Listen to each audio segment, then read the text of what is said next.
Aujourd'hui, on embarque dans une clinique mobile à Lima.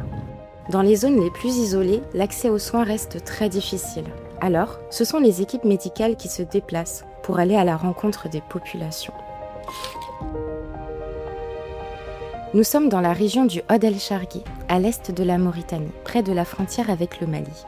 Cette région accueille plus de 90% des réfugiés maliens vivant en Mauritanie, en raison de l'instabilité politique et sécuritaire au Mali et du changement climatique.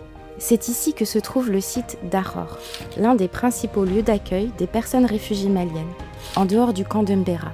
Plus de 16 000 personnes réfugiées maliennes vivent actuellement sur ce site. Installé depuis les années 1990, le site d'Aror continue encore aujourd'hui d'accueillir des personnes qui ont fui le Mali. Sur place, les besoins sont nombreux: santé, éducation, emploi et protection sociale. Mais une difficulté revient dans presque tous les échanges: l'accès à l'eau.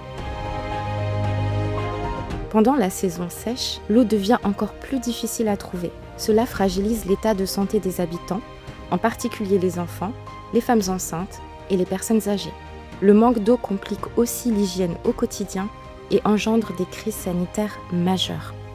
Si Halima n'intervient pas directement sur l'accès à l'eau, nos équipes prennent en charge les conséquences sanitaires liées à cette pénurie.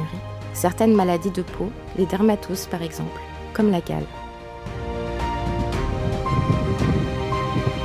Depuis mars 2023, les équipes Halima se déplacent régulièrement sur le site pour proposer des consultations médicales gratuites, prendre en charge les enfants de moins de 5 ans atteints de malnutrition, suivre les femmes enceintes et mener des campagnes de vaccination.